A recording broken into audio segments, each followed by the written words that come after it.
video is going to be a Ask Kristen video. So I was talking to you guys on Facebook and Instagram, and a majority of you wanted me to do a question and answer series, and I just picked up and jotted down a couple of questions. So the way I'm going to be doing this is I'll just start out with like health and diet related questions, and then I'll move on to some personal questions, because I told you that it would be okay for me to answer both. So I don't want to just do health and diet and then just do separate videos on personal questions. I'll just combine them. I also wanted to let you guys know before I get into the video that I am going to try my best to start uploading every Wednesday and every Friday. So I can't promise, but I'm going to try my best. So I'm filming this on a Tuesday. By the time I have some time later tonight to edit, it will go up and I'll schedule it to go live on Wednesday. So hopefully then I can film Thursday and then edit at night whenever I have some time and go live Friday.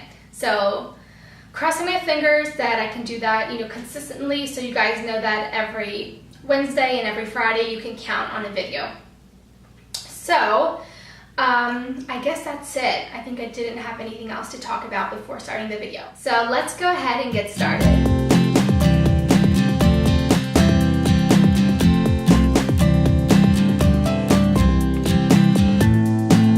So my first question is from, and I hope I'm not pronouncing this wrong, Sharita Girl, and this was on Instagram, and it's what's gluten-free? And she said her question was actually a 3-part question. So she asks, what's gluten-free?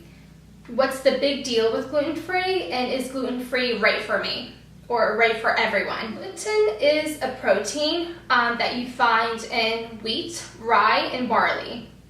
So not everyone is allergic or sensitive to gluten. And how can I put this? For the longest time, there's studies that suggest that gluten was not a problem for anyone, but because crops are now genetically modified, a lot of them are, unfortunately, the gluten is now causing problems and issues because of that, because we're genetically modifying, the crops. Let me start with gluten with celiac disease. So if you have celiac disease, gluten will affect you in a different way of those who are just sensitive.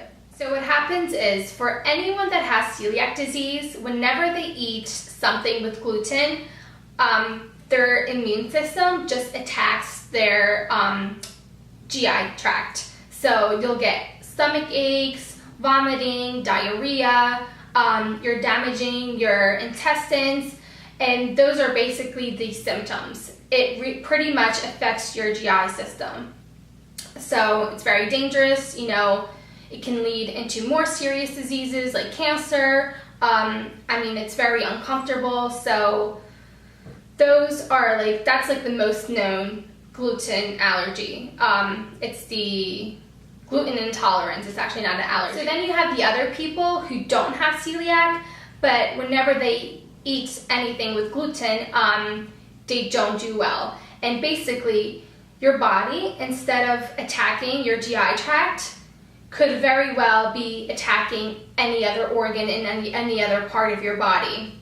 And unfortunately, there's not a test for that. You can't test for gluten sensitivity. The only reason you can really know whether you're sensitive or not is by eliminating it from your diet and figuring out whether you feel better off of it or not. So there's no easy way. So do I think everyone should cut out gluten from their diet? No. If you're healthy, if you feel fine, if you see no reason to cut it out, I don't think you should. With me personally, the reason why I'm cutting it out and I'm giving it a test trial thing, I'm kind of I don't even know how far along I am, but probably going on 2 months, I don't know.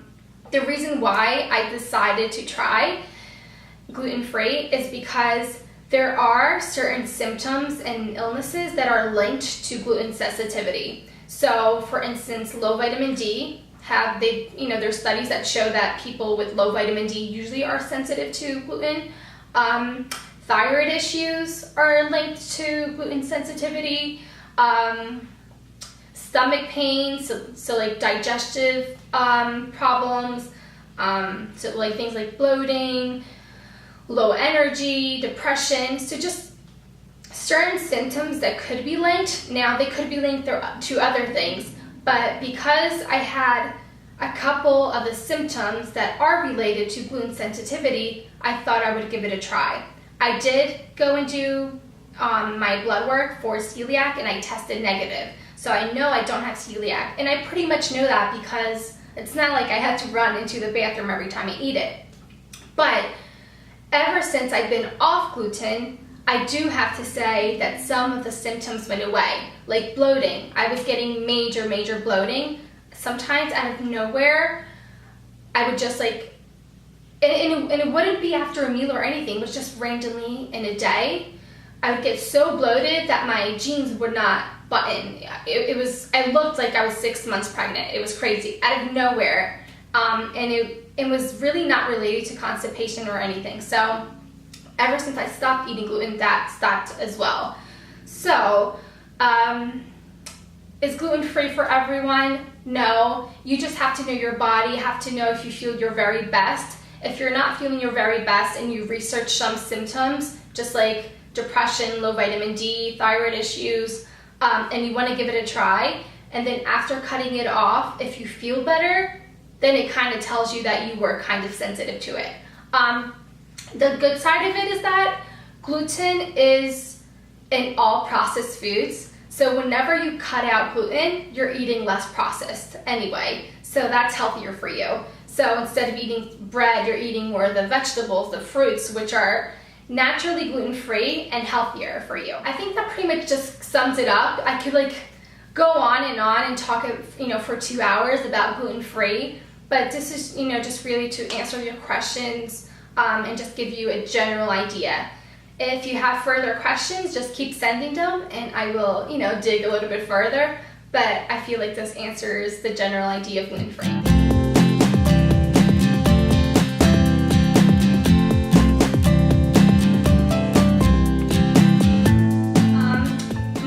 On Facebook asked, do you plan to have a baby? Yes, I do plan to have a baby. Not now, but that's one of my big dreams is to be a mom.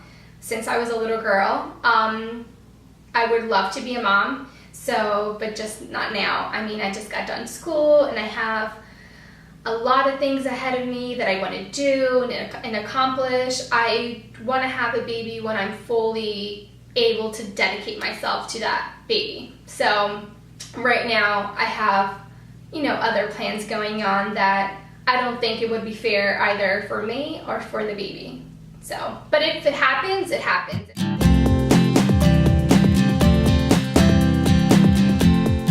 Who is your inspiration or role model in life and in fashion?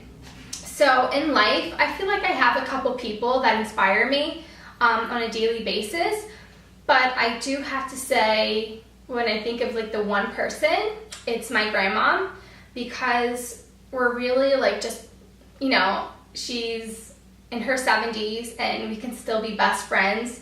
She's conservative in a way, but then so open-minded, and we have this huge gap of age in between, but we can still relate and talk to each other. I feel like I can tell her anything. She's gone through so much in her life and she's still so positive about everything. She's really a hard worker, and for her age, I feel like she has more energy than I do. So she's a wonderful person and she really inspires me. In fashion, I would say I have a couple as well. I think Lauren Conrad. My style is pretty much classic. I like to add on like a couple of trendy pieces here and there, but for the most part, I you know, I'm like more, I like classic a lot better. You know, I like to keep things, even when I shop, I feel like every time I buy something trendy, then a year later, I don't like it anymore. Conrad is definitely one of my fashion inspirations. I do love her style. It's very feminine, classic, and chic. I like that she also mixes a lot of high-end and lower-end clothing, so, which is kind of what I like to do. Like, there's certain things that I do like to pay a little bit more, but then there's others where I'm like, if I can get by with decent quality, I'll just get that. The other one would be Olivia Palermo. I love her style. She always looks feminine, again, classic. She doesn't go too crazy with trends. So yeah, that would be my second role model, fashion-wise. And my third would have to be Kate Middleton. I know it's kind of a cliche, but she really is like a princess. She's so classic, so feminine.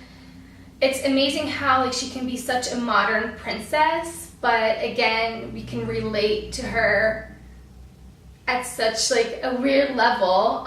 You know, it's like she's one of us, and I love she'll buy things from Zara and stores that we all could buy from. And I just feel like she always looks impeccable, like she has a very clean, feminine look to her.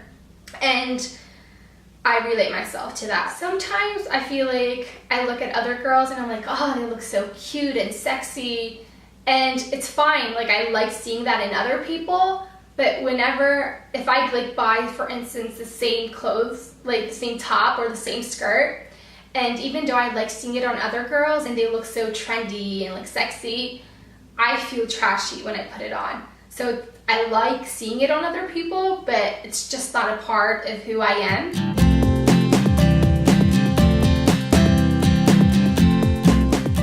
So the next question is in Portuguese. So I'll try to add a note with translation, but I'm going to make a point to answer this in Portuguese. So the question says, És portuguesa? Sim, sou portuguesa. Nasci nos Estados Unidos, mas vivi em Portugal desde os meus 6 anos até aos 19. Os meus pais são portugueses, portanto eu tenho dupla nacionalidade, uma vez que nasci aqui, mas os meus pais são portugueses e vivi em Portugal a maioria da minha vida.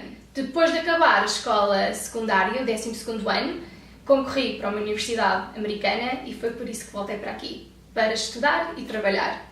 Mas sou portuguesa, tenho muito orgulho em Portugal, mantenho contacto todos os dias com todos os meus amigos e com todas as pessoas de Portugal, o mais que eu posso, e tenho muito orgulho em ser portuguesa. Portanto, obrigada por me seguirem e obrigada por terem reparado, já que de vez em quando respondo em português e tento sempre responder cada vez que me perguntam alguma coisa em português, respondo com o maior orgulho em português. Portanto, obrigada por me apoiarem e por me seguirem.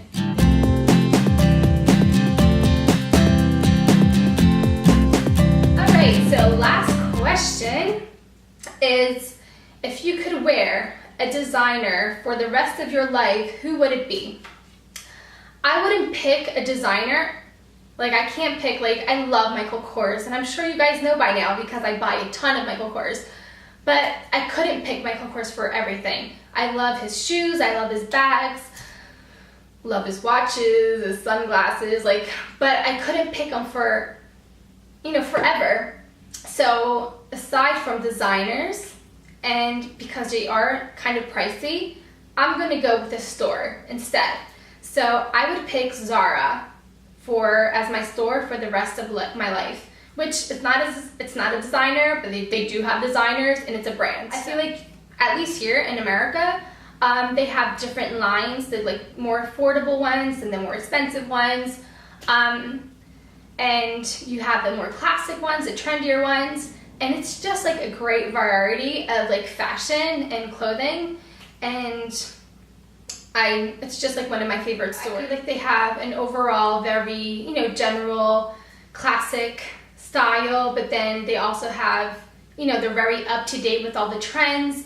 I think they're a really reasonable price. You get like a lot of things that you would see like at couture stores, but at a much lower price. And yeah, okay guys, that was it. I hope you enjoyed my 5 questions.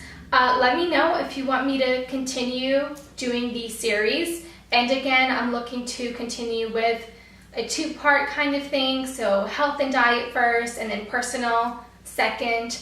So just keep sending me your questions, and I'm looking forward to doing more of these so that you guys can get to know me a little bit more on a personal level, and then also to get, to learn a little bit more about health and nutrition. Thanks so much for watching.